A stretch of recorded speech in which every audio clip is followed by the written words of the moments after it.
تو جس عنوان پر میں گفتگو اب کرنا چاہ رہا ہوں وہ ہے کہ ذخیرہ حدیث میں بہترین انسان کون ہے۔ ایک تو یہ ہے کہ ہم کسی کو کہیں کہ فلاں انسان سب سے بہتر ہے، اور ایک یہ ہے کہ آپ کہیں فلاں انسان سب سے بہتر ہے، اور ایک یہ ہے کہ جسے امام الانبیاء سرکار دو عالم تاجدار مدینہ حضرت محمد مصطفیٰ صلی اللہ علیہ وسلم فرمائیں کہ یہ انسان سب سے بہترین انسان ہے۔ تو میں ذخیرہ حدیث میں تلاش کرتا رہا ایسے بہترین انسان کون ہیں، تو 12 افراد ایسے ہیں نگاہ نبوت میں جنہیں سب سے بہتر انسان کہا گیا ہے۔ ان میں سب سے پہلا انسان کون ہے کہ جس کے بارے میں رسول اللہ صلی اللہ علیہ وسلم نے فرمایا کہ یہ سب سے بہترین انسان ہے؟ تو صحیح بخاری کی روایت ہے، آپ صلی اللہ علیہ وسلم نے فرمایا خیرکم من تعلم القرآن وعلمہ، سب سے بہترین انسان تم میں سے وہ ہے جو قرآن کریم سیکھے اور لوگوں کو سکھائے۔ تو آپ صلی اللہ علیہ وسلم نے بہترین انسان اسے قرار دیا جو قرآن کریم کو سیکھتا ہے اور لوگوں کو سکھاتا ہے۔ حضرات صحابہ اور سلف میں یہی معمول تھا، قرآن کے ساتھ ان کا ایک والہانہ تعلق تھا، قرآن کریم کے ساتھ انہیں ایک شغف تھا۔ اللہ تعالیٰ نے انسان کو جو عزت اور بلندی دی ہے وہ قرآن کے ساتھ ہے۔ جو قرآن کریم کو سینے سے لگائے تو اللہ انہیں بلندی دیتا ہے، اور جو قرآن کو چھوڑ دے تو اللہ انہیں پستیوں میں گرا دیتا ہے۔ امام مسلم رحمۃ اللہ علیہ متوفہ 261 ہجری نے صحیح مسلم میں روایت نقل کی ہے، حضرت عمر رضی اللہ تعالیٰ عنہ کے دور خلافت میں انہوں نے نافع بن عبد الحارث کو مکہ کا گورنر بنایا تھا۔ ایک دفعہ ایسا ہوا کہ حضرت عمر کی ان سے ملاقات عصفان مقام پر ہوئی۔ حضرت عمر نے ان سے فرمایا کہ میں نے تو تمہیں گورنر بنایا تھا، تم یہاں کیا کر رہے ہو؟ تو انہوں نے فرمایا حضرت میں نے وہاں پر ایک شخص کو اپنا نائب بنایا۔ حضرت عمر نے پوچھا تم نے کس کو نائب بنایا ہے؟ تو انہوں نے فرمایا ابن ابزہ کو میں نے نائب بنایا۔ حضرت عمر نے فرمایا ابن ابزہ کون ہے؟ نافع بن عبد الحارث نے فرمایا وہ میرے آزاد کردہ غلاموں میں سے ایک غلام ہے۔ حضرت عمر رضی اللہ تعالیٰ عنہ نے فرمایا آپ نے غلام کو مکہ میں اپنا نائب بنا دیا؟ انہوں نے آگے سے جواب دیا کہ میں نے اس لیے نائب بنایا کہ انہ قارئ لکتاب اللہ وعالم بالفرائض، وہ قرآن کریم کے بہترین قاری ہیں اور شریعت کے احکامات کو جاننے والے۔ حضرت عمر نے فرمایا تم نے پھر بالکل ٹھیک کیا ہے، اس لیے کہ رسول اللہ صلی اللہ علیہ وسلم نے فرمایا ان اللہ یرفع بہذا الکتاب اقواما ویضع بہ آخرین، کہ اللہ رب العزت قرآن کریم کے ذریعے بہت سے لوگوں کو بلندیاں عطا فرماتا ہے، اور جو قرآن کو چھوڑ دیں تو اللہ انہیں پستیوں میں گرا دیتا ہے۔ تو پہلا خوش نصیب انسان کہ جو نگاہ نبوت میں سب سے بہترین ہے وہ ہے کہ جو قرآن کریم سیکھے اور سکھائے۔ تو اس حدیث میں بھی آپ صلی اللہ علیہ وسلم نے فرمایا کہ جو قرآن کریم کو سینے سے لگائے گا اللہ انہیں بلندیاں عطا فرما دے گا، اور جو قرآن کو چھوڑ دے اللہ انہیں پستیوں میں گرا دے گا۔ قرآن کریم کے ساتھ جب تعلق ہوتا ہے تو اللہ رب العزت اس موقع پر خاص طور پر اپنی سکینہ کو نازل فرماتے۔ امام بخاری رحمہ اللہ متوفہ 256 ہجری نے صحیح بخاری کتاب فضائل القرآن باب نزول السکینۃ عند قراءۃ القرآن کے تحت ایک روایت نقل فرمایا کہ حضرت اسید بن حضیر رضی اللہ تعالیٰ عنہ، یہ صحابی رسول ہے، ایک موقع پر یہ رات کو تہجد کی نماز پڑھ رہے تھے اور قرآن کریم کی تلاوت کر رہے تھے۔ تو اچانک ایسا ہوا کہ ان کا جو بیٹا سو رہا تھا اس کے قریب گھوڑا بدکنے لگا۔ اب یہ تلاوت اور کرتے گھوڑا اور بدکتا، تلاوت جاری تھی گھوڑا اور بدک رہا تھا، قریب تھا کہ یہ ان کے بیٹے کو کہیں رون نہ ڈالے۔ تو انہوں نے اپنی نماز کو مختصر کر دیا، نماز ختم کی، اپنے بیٹے کو ذرا دور کیا، گھوڑے کو باندھا۔ اچانک جو اوپر آسمان کی طرف نگاہ ڈالی تو کیا دیکھا کہ سارا آسمان ایک روشن ہے، روشنی ہی روشنی نظر آ رہی ہے، خوبصورتی ہی خوبصورتی ہے۔ صبح آئے تو آپ صلی اللہ علیہ وسلم کو یہ واقعہ سنایا۔ حضور نے فرمایا کہ اسید تم اپنی تلاوت کو جاری رکھتے، تم نے کیوں تلاوت کو روک دیا؟ فرمایا یا رسول اللہ مجھے یہ ڈر ہوا کہیں گھوڑا میرے بیٹے کو رون نہ ڈالے۔ آپ صلی اللہ علیہ وسلم نے فرمایا یہ جو تم نے دیکھا تھا تمہیں معلوم ہے یہ کیا ہے؟ فرمایا کہ یہ فرشتے اترے تھے جب تم تلاوت کر رہے تھے، سکینہ کا نزول تھا، اگر تم اپنی تلاوت کو جاری رکھتے تو صبح کے وقت مدینہ کے لوگ بھی ان کو دیکھتے اور فرشتے ان پر بھی مخفی نہ ہوتے۔ تو اس حدیث سے اندازہ کیجئے جب قرآن کریم کی تلاوت ہوتی ہے تو اللہ رب العزت کی خصوصی سکینہ نازل ہوتی ہے۔ اس لیے حضرات صحابہ اور سلف کا قرآن کے ساتھ بڑا تعلق رہا۔ اس امت میں ایسے لوگ آئے ہیں کہ جنہوں نے ایک رکعت میں پورا قرآن کریم تلاوت کیا، 2 صحابہ میں، 2 تابعین میں۔ صحابہ میں حضرت عثمان بن عفان اور نمبر 2 حضرت تمیم داری رضی اللہ تعالیٰ عنہ۔ تابعین میں حضرت سعید بن جبیر اور حضرت امام اعظم ابو حنیفہ رحمہ اللہ۔ یہ 4 اس امت کے وہ انسان ہیں جنہوں نے ایک رکعت میں پورا قرآن کریم تلاوت کیا۔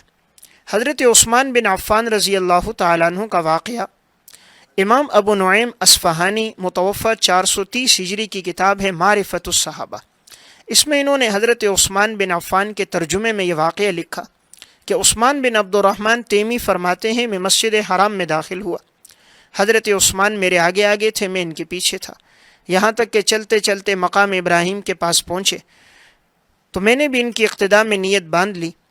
کہتے ہیں میں سن رہا تھا، انہوں نے الف لام میم سے قرآن شروع کیا اور ایک رکعت میں والناس پر قرآن مکمل کر دیا۔ حضرت تمیم داری رضی اللہ تعالیٰ عنہ کا واقعہ علامہ شمس الدین ذہبی رحمۃ اللہ علیہ متوفہ 748 ہجری کی کتاب ہے سیر اعلام النبلاء، اس میں حضرت تمیم داری کے حالات میں انہوں نے لکھا کہ یہ سمت کے وہ انسان ہے کہ جنہوں نے ایک رکعت میں پورا قرآن کریم تلاوت کیا۔ حضرت امام اعظم ابو حنیفہ رحمہ اللہ متوفہ 150 ہجری کا واقعہ علامہ سیمری رحمہ اللہ نے اخبار ابی حنیفہ و اصحابہ میں، اور امام مزی رحمۃ اللہ علیہ متوفہ 742 ہجری نے تہذیب الکمال و اسماء الرجال میں نقل کیا کہ انہوں نے ایک رکعت میں پورا قرآن کریم تلاوت کیا۔ چوتھے اس امت کے انسان حضرت سعید بن جبیر رحمہ اللہ ہیں جنہوں نے ایک رکعت میں پورا قرآن پڑھا۔ ان کا واقعہ علامہ شمس الدین ذہبی متوفہ 748 ہجری نے اپنی کتاب تذکرۃ الحفاظ میں، اور اسی طرح امام مزی نے تہذیب الکمال فی اسماء الرجال میں نقل کیا۔ تو اس امت کا قرآن کے ساتھ ایسا والہانہ تعلق رہا کہ انہوں نے ایک رکعت میں پورا قرآن تلاوت کیا۔ اس امت میں ایسے لوگ بھی آئے کہ جو صبح تلاوت شروع کرتے تھے اور شام ان کا قرآن مکمل ہو جاتا تھا۔ امیر المومنین فی الحدیث امام بخاری رحمہ اللہ متوفہ 256 ہجری، ان کا واقعہ حافظ ابن حجر عسقلانی متوفہ 852 ہجری کی کتاب ہے ہدی الساری فی مقدمۃ فتح الباری، اس میں انہوں نے لکھا کہ امام بخاری رحمہ اللہ کا رمضان المبارک میں معمول تھا سحری کے بعد تلاوت شروع کرتے تھے اور افطاری تک آپ کا ایک قرآن مکمل ہو جاتا تھا۔ تو اس امت کا قرآن کے ساتھ بڑا والہانہ تعلق رہا کہ قرآن کریم کی تلاوت اتنی کثرت کے ساتھ کرتے تھے۔ امام وکیع بن جراح رحمہ اللہ، ان کا واقعہ علامہ ابن جوزی رحمہ اللہ متوفہ 597 ہجری نے اپنی کتاب صفت الصفوہ میں نقل کیا۔ فرماتے ہیں یہ ایک دن میں ایک قرآن کریم تلاوت کیا کرتے تھے۔ تو آپ صلی اللہ علیہ وسلم نے بہترین انسان کس کو قرار دیا؟ خیرکم من تعلم القرآن وعلمہ، جو قرآن کریم سیکھے اور سکھائے، قرآن کریم کی تلاوت کرے، قرآن کریم لوگوں کو سکھائے۔ آپ نے فرمایا یہ اس امت کا بہترین انسان ہے۔ اس لیے ہمیں اس پر خوشی ہونی چاہیے کہ ہماری اولاد قرآن سے وابستہ ہو جائے، قرآن سیکھ لے۔ علامہ ابن حجر ہیثمی رحمۃ اللہ علیہ متوفہ 973 ہجری کی کتاب ہے الخیرات الحسان فی مناقب امام الاعظم ابی حنیفۃ النعمان، اس میں انہوں نے واقعہ ذکر کیا۔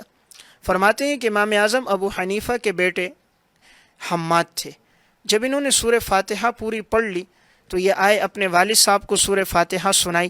امام ابو حنیفہ بڑے خوش ہو گئے اور خوشی میں 1000 درہم انہیں دیے کہ جاؤ اپنے استاد محترم کو دے کر آؤ۔ ان کے صاحبزادے یہ لے کر گئے اور استاد کو دیا۔ استاد نے جب اتنا بڑا ہدیہ دیکھا تو وہ حیرت میں پڑ گئے کہ شاید یہ بچہ کہیں والد کی اجازت کے بغیر گھر سے اٹھا کر تو نہیں لے آیا۔ تو وہ آئے امام اعظم ابو حنیفہ کے پاس، کہا کہ یہ اتنا بڑا ہدیہ لے کر آیا ہے، میں سمجھا کہیں بغیر اجازت کے نہ لایا ہو۔ حضرت امام صاحب رحمۃ اللہ علیہ مسکرا گئے، فرمایا کہ تم نے میرے صاحبزادے کو سورہ فاتحہ سکھائی تو مجھے خوشی ہوئی، میرے پاس اس سے زیادہ رقم موجود نہیں تھی گھر میں، ورنہ میں تمہیں اس سے زیادہ ہدیہ دے دیتا، کہ یہ میری خوشی ہے کہ میرے بیٹے نے آج الحمدللہ سورہ فاتحہ پڑھ لی۔ تو ہمیں خوشی ہونی چاہیے اس پر کہ ہماری اولاد قرآن کریم سے وابستہ ہو جائے۔ تو میں عرض کر رہا تھا نگاہ نبوت کا بہترین انسان وہ ہے کہ جس کا قرآن کریم کے ساتھ ایک والہانہ تعلق ہو، قرآن کے ساتھ اسے محبت ہو، اس کا اٹھنا بیٹھنا، اس کا چلنا پھرنا قرآن کریم کے ساتھ ہو۔ اس امت میں جس طرح مردوں میں قرآن کے ساتھ ایک والہانہ تعلق رہا، خواتین کا بھی تعلق رہا۔ حضرت شیخ الحدیث مولانا محمد زکریا رحمہ اللہ متوفہ 1402 ہجری، ان کی ایک کتاب ہے آپ بیتی، اس میں انہوں نے واقعہ لکھا ہے۔ اسی طرح مولانا ابو الحسن ندوی رحمۃ اللہ علیہ کی ایک کتاب ہے مولانا محمد الیاس اور ان کی دینی دعوت، اس میں بھی یہ واقعہ موجود ہے۔ حضرت شیخ الحدیث صاحب فرماتے ہیں کہ میری دادی محترمہ قرآن کی حافظہ تھی، اور ان کا معمول تھا رمضان المبارک میں یومیہ 1 قرآن اور 10 سپارے، 40 سپارے یہ خاتون یومیہ پڑھا کرتی تھی۔ گھر کا کام کاج بھی ہو رہا ہے، زبان سے تلاوت بھی ہو رہی ہے، تو قرآن کے ساتھ ایسا ان کا تعلق تھا۔ ہاتھوں سے کام کاج ہے، زبان سے تلاوت ہے، اور جب کھانا پکا رہی ہوتی تھی تو ہاتھوں سے کھانا پکتا تھا، زبان پہ تلاوت ہوتی تھی، اس لیے کھانے میں وہ ذائقہ تھا کہ وہ ذائقہ دوبارہ نہ چکھا گیا۔ تو اللہ تعالیٰ نے جو کھانے میں ذائقہ رکھا ہے وہ پکوان کے مثالوں سے نہیں ہے۔ کھانے میں ذائقہ تب ہے جب کوئی خاتون باوضو ہو کر تلاوت کرتے ہوئے سر پہ دوپٹہ ڈال کے پکاتی ہے تو اللہ رب العزت اس کھانے میں لذت ڈال دیتا ہے۔ یہی وہ خاتون ہیں کہ ان کے صاحبزادے ہیں مولانا محمد الیاس صاحب رحمۃ اللہ علیہ، جو تبلیغی جماعت کے بانی ہیں۔ اللہ تعالیٰ نے اس گھرانے سے اگر دین کا بہت بڑا کام لیا ہے تو پیچھے اس خاتون کا ہمیں کردار نظر آتا ہے۔ اور مولانا محمد الیاس صاحب اور شیخ الحدیث مولانا محمد زکریا صاحب کے والد مولانا محمد یحییٰ رحمہ اللہ، یہ دونوں آپس میں بھائی تھے۔ حضرت شیخ الحدیث صاحب مولانا محمد الیاس صاحب کے بھتیجے ہیں۔ حضرت شیخ الحدیث صاحب نقل فرماتے ہیں کہ میری دادی محترمہ جب میرے والد مولانا محمد یحییٰ کو دودھ پلاتی تھیں تو باوضو ہو کر قبلہ رخ ہو کر تلاوت کرتے ہوئے دودھ پلاتی تھیں۔ اس کا اثر یہ ہوا کہ میرے والد نے ماں کی گود میں سن سن کے قرآن کا ایک حصہ انہیں حفظ ہو گیا۔ تو ایک وقت تھا ماں کی گود میں بچے قرآن کریم یاد کیا کرتے تھے، لیکن آج افسوس کی بات کہ ماں کی گود میں بچے فلمی ڈائلاگ اور گانے یاد کر رہے ہیں۔ تو اسلاف کی مائیں فخر اس پہ کرتی تھیں، دیکھو تو صحیح میرے بچوں کو کتنا قرآن حفظ ہے، احادیث کے ساتھ ان کا کیسا والہانہ تعلق ہے۔ تو میں عرض کر رہا تھا نگاہ نبوت کا پہلا بہترین انسان وہ ہے کہ جو قرآن کریم کو سیکھے اور لوگوں کو سکھائے، قرآن کے ساتھ اس کا تعلق ہو۔ امام نووی رحمۃ اللہ علیہ متوفہ 676 ہجری نے صحیح مسلم کی شرح لکھی، المنہاج فی شرح صحیح مسلم ابن الحجاج۔ اس میں جب سند میں ایک راوی کا نام آیا امام ابو بکر بن عیاش رحمۃ اللہ علیہ متوفہ 194 ہجری، تو انہوں نے ایک واقعہ ذکر کیا ان کے حالات میں۔ فرماتے امام ابو بکر بن عیاش رحمہ اللہ کے انتقال کا وقت جب قریب تھا، ان کی صاحبزادی ان کے قریب بیٹھی رو رہی تھی، تو انہوں نے فرمایا بیٹی تم کیوں پریشان ہو؟ کہا ابا جان بظاہر یہ لگتا ہے شاید آپ کے دنیا سے جانے کا وقت ہو تو میں آپ کے غم میں اداس ہوں، آخر کے مراحل کو سوچتی ہوں، قبر کے مراحل کو سوچتی ہوں تو پریشان ہو جاتی ہوں۔ تو انہوں نے اپنی بیٹی کو تسلی دی، فرمایا بیٹی امید ہے اللہ تمہارے والد پہ رحم کرے گا، اس لیے کہ اس کمرے میں 30 سال سے میرا معمول ہے کہ میں روزانہ ایک قرآن کریم تلاوت کرتا ہوں۔ تو امام ابو بکر بن عیاش نے فرمایا کہ 30 سال سے میرا معمول ہے کہ میں اس کمرے میں ایک قرآن پڑھتا ہوں، اس لیے امید ہے اللہ تمہارے والد پہ رحم کرے گا۔ اور فرمایا اس کمرے میں کبھی خاص طور پہ اللہ کی نافرمانی نہ کرنا کہ یہ وہ جگہ ہے جس جگہ ساری زندگی میں تلاوت کرتا رہا۔ تو اس امت کا قرآن کے ساتھ بڑا ہی والہانہ تعلق رہا۔ قرآن کریم کی تلاوت وہ لوگ کثرت کے ساتھ کرتے رہے، ان کا اٹھنا بیٹھنا، ان کا چلنا پھرنا قرآن کی تلاوت میں ہوتا تھا۔ تو بہترین انسان نگاہ نبوت میں جو ہے سب سے پہلا خیرکم من تعلم القرآن وعلمہ، جو قرآن کریم سیکھے اور سکھائے۔ اسی لیے کبھی بھی انسان مسجد کے امام کو، ناظرہ پڑھانے والے استاد کو، حفظ پڑھانے والے استاد کو حقیر نہ سمجھے، اس لیے کہ اللہ نے انہیں دین سے جوڑا ہے، وہ قرآن پڑھا رہے ہیں، اللہ کی کتاب پڑھا رہے ہیں، وہ بہترین انسان ہیں۔ نگاہ نبوت میں انہیں بہترین کہا گیا ہے تو اللہ نے انہیں قرآن کریم کی خدمت کے لیے منتخب فرمایا، یہ اللہ کی طرف سے۔ اور جب کسی انسان کو قرآن سے محبت اور تعلق ہو تو دنیا سے جانے کے بعد بھی یہ قرآن کا ساتھ اس کے ساتھ رہتا ہے، اور قرآن سے یہ تعلق قبر میں بھی رہتا ہے۔ علامہ یافعی رحمۃ اللہ علیہ کی کتاب ہے روض الریاحین فی حکایات الصالحین، اس میں انہوں نے ایک واقعہ نقل فرمایا. فرماتے ہیں کہ ایک موقع پر ایک شخص کے لیے قبر کھودی جا رہی تھی. قبر کھودتے کھودتے اچانک ایک اینٹ دوسری قبر کی گر گئی. تو جب اس میں نگاہ ڈالی تو کیا دیکھا کہ ایک شخص قبر میں بیٹھا ہے اور قرآن کریم کی تلاوت کر رہا ہے. علامہ یافعی لکھتے ہیں اس کی گود میں جو قرآن ہے وہ مصحف سونے کا ہے. تو اس نے یوں اچانک اوپر نگاہ ڈالی اور کہا کہ یہ اینٹ اپنی جگہ رکھ دو، کہیں قیامت قائم ہوئی ہے؟ کہا نہیں. کہا پھر اینٹ کو اپنی جگہ رکھ دو. انہوں نے اینٹ کو اپنی جگہ رکھ دیا. تو قرآن کے ساتھ زندگی میں ایک تعلق تھا، تو اللہ تعالیٰ نے موت کے بعد بھی ان کا تعلق قرآن کے ساتھ باقی رکھا. تو میں عرض کر رہا تھا نگاہ نبوت کا بہترین انسان وہ ہوگا جس کا تعلق قرآن سے ہوگا.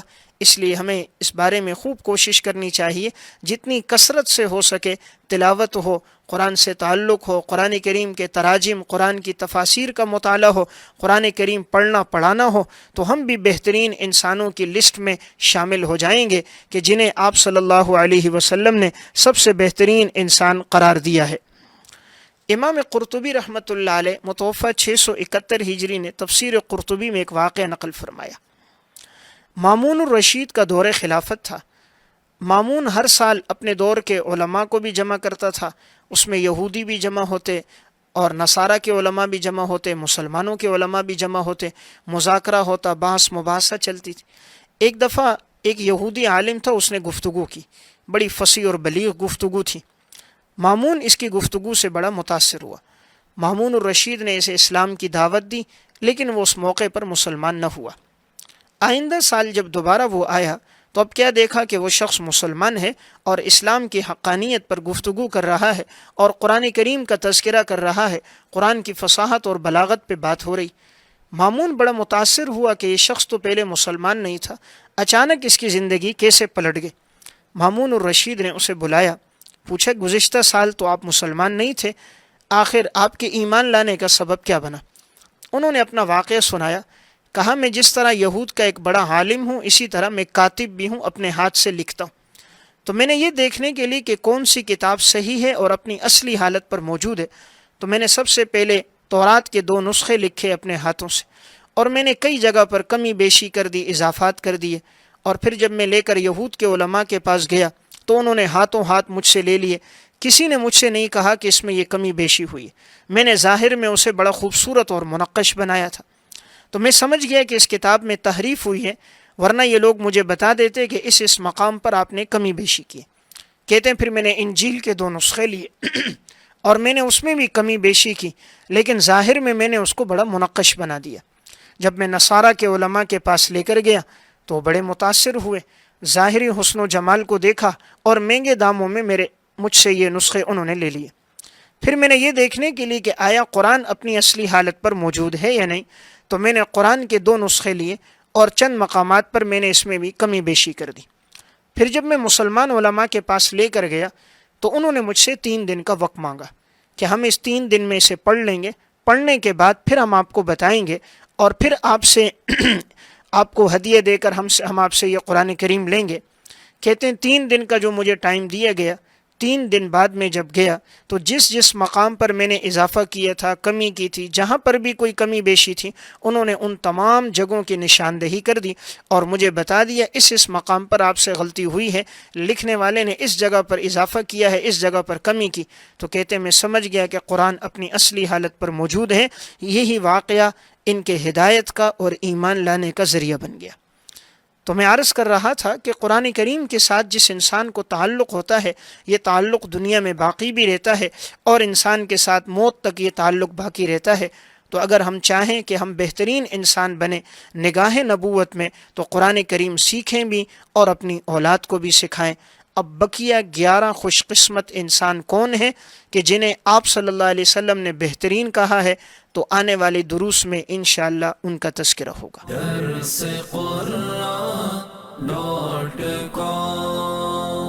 www.darsequran.com